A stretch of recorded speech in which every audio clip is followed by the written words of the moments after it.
කවදා හරි දවසක ඔයාලට දැනලා තියෙනවද සමහර ආහාර වර්ග ගත්තට පස්සේ අපේ මනසේ නොසන්සුන් ගතියක් එහෙමත් නැත්නම් කලබලකාරී ගතියක් ඒ වගේම වෙනදා දැනෙන්නේ නැති මානසික වෙහෙසක් දැනෙනවා කියලා. ඔන්න අද මම හිතුවා ඔයාලත් එක්ක අපේ මනස සහ ආහාර අතර තියෙන සමීප සම්බන්ධතාවය ගැන කතා කරනවා කියලා. ඉතින් හැමෝටම සුබ දවසක් වෙන්න කියලා ප්‍රාර්ථනා කරනවා මේ ඔයාලගේ ජීවිතය වෙනස් කරන යෝගචාරිකාව ලයිෆ් චේන්ජ් යෝගා. අපි හැමෝම දන්නවා පෝෂණ ගුණයෙන් වැඩි ආහාර අපේ ශරීරයට ඉතාමත් ගුණදායකයි කියලා. ඉතින් ඒ වුණාට ගොඩක් වෙලාවට අපිට අමතක වෙන ප්‍රධානම දේ තමයි ආහාර කියලා කියන්නේ අපේ බඩ පුරව ගන්න විතරක්ම අපි පාවිච්චි කරන දෙයක් නෙමෙයි කියන එක. ඇත්තටම ආහාර කියලා කියන්නේ අපේ මනස වැඩ කරන්නත් උපකාරී වෙන ඉන්ධනයක් කියලා මට සඳහන් කරන්න පුළුවන්. අධික සීනි සහිත ආහාර, අධික තෙල් සහිත ආහාර, ඒ වගේම කෘත්‍රිම රසකාරක සහිත ආහාර අපේ මොළයේ රසායනික ක්‍රියාකාරීත්වය වෙනස් කරනවා. ඉතින් මෙන්න මේ රසායනික ක්‍රියාවලිය වෙනස් වීමේ ප්‍රතිඵලයක් විදියට අපට අධික ලෙස කේන්ති යාම, ඒ වගේම මානසික පීඩනය, නොසන්සුන්කම ඔන්න ඔය වගේ දේවල් අපේ මනසේ ඇති වෙන්න පුළුවන්. අපි දැන් බලමු යෝග දර්ශනයට අනුව ආහාර පිළිබඳව තියෙන දැක්ම මොකක්ද කියලා.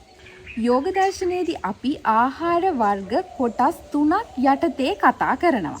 පළවෙනි කොටස තමයි සාත්වික ආහාර, දෙවෙනි කොටස රාජසික ආහාර, තුන්වෙනි කොටස තාමසික ආහාර. අපි දැන් බලමු වෙන වෙනම මේ තාමසික ආහාර, රාජසික ආහාර, ඒ වගේම සාත්වික ආහාර කියන්නේ මොනවද කියලා. අංක 1.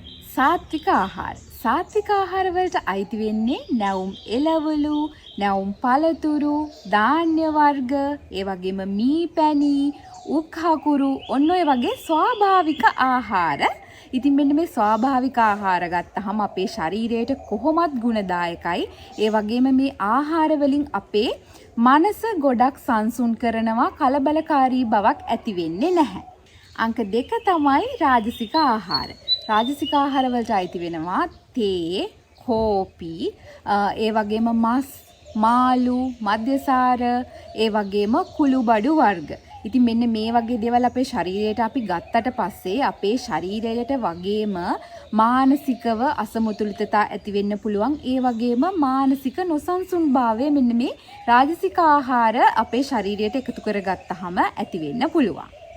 අංක 3 තමයි තාමසික ආහාර. තාමසික ආහාර වලට අයිති වෙනවා සකස් කරන ලද ආහාර, ඒ වගේම කල් තියාගන්න පුළුවන් විදියට හදපු ආහාර, ඒ වගේම අධික සීනි, අධික පිටි, අධික තෙල් සහිත ආහාර.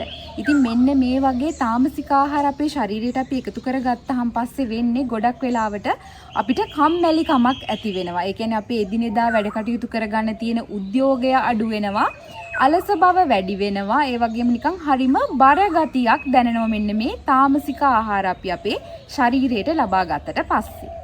ඉතින් යෝග දර්ශනයට අනුව ඔන්න ඔය වර්ග 3 යටතේ තමයි ආහාර ගැන විස්තර කරලා තියෙන්නේ. එතකොට ඔයාලට පැහැදිලිවම තේරෙනවා සාත්වික ආහාර වලින් අපේ මනස සංසුන් කරනවා. රාජසික ආහාර වලින් අපි අධික ක්‍රියාකාරී කරනවා සහ අපිට නොසන්සුන් භාවය ඇති කරනවා. ඒ වගේම තාමසික ආහාර වලින් අපිව කම්මැලි කරනවා, අලසභාවය ඇති කරනවා සහ අපේ එදිනෙදා වැඩ කටයුතු වලට තියෙන උද්‍යෝගය අඩු කරනවා කියන එක. ඉතින් යෝග දර්ශනයේදී ඔන්න ඔය විදිහට තමයි ආහාර වර්ග විස්තර කරලා තියෙන්නේ. ඉතින් යෝග පුහුණු වෙන අපට යෝග දර්ශනයේදී රෙකමන්ඩ් කරලා තියෙන්නේ සාත්වික ආහාර ගන්න එක ඊටාම සුදුසුයි කියලා. මොකද අපේ පුහුණු වීම වලට අපේ මානසික සංසුන්භාවය ඊටාම වැදගත් වෙන නිසා. ඉතින් යෝග පුහුණු වෙන අපට විතරක්ම නෙමෙයි සාමාන්‍ය ජීවිතයේ එදිනෙදා වැඩ කටයුතු කරන ඔයාලටත් මෙන්න මේ සාත්වික ආහාර කියන කොටස ඔයාලගේ ජීවිතයට එකතු කරගන්න පුළුවන් නම් ඔයාලටම පුළුවන් ඒකේ වෙනස බලා ගන්න කොහොමද මෙන්න මේ ආහාර රටාව වෙනස් වීම තුලින් අපේ මනසේ ක්‍රියාකාරීත්වය සිද්ධ වෙන්නේ කියන එක ගැන. ඉතින් ඔයා විශේෂයෙන්ම මතක තියාගන්න ඕනි දේ තමයි ඔයා කන කෑම පිඟාන තමයි ඔයාගේ ශරීරය වගේම ඔයාගේ මනසත් හැසිරෙන විදිය තීරණය කරන්න කියන එක.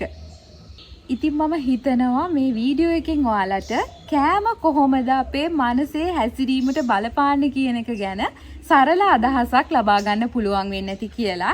ඉතින් අද ඉඳන් ඔයත් ඔයාගේ කෑම පිඟාන වෙනස් කරගෙන ඔයාගේ ජීවිතේම වෙනස් කරගන්න පළවෙනි ස්ටෙප් එක තියන්න. ඉතින් මේ වීඩියෝ එක ඔයාට වැදගත් කියලා හිතනවා නම් අනිත් අයටත් දකින්න ෂෙයා කරලා තියන්න. ඒ වගේම Life Change Yoga YouTube channel එක subscribe කරලා තියාගන්න මේ වගේ වැදගත් වීඩියෝස් ඉදිරියටත් බලන්න. ඉතින් ආය දවසක අලුත් වීඩියෝ එකකින් හම්බ වෙනකන් ඔයාලා හැමෝටම සුවපත් දවසක් වෙන්න කියලා ප්‍රාර්ථනා කරනවා.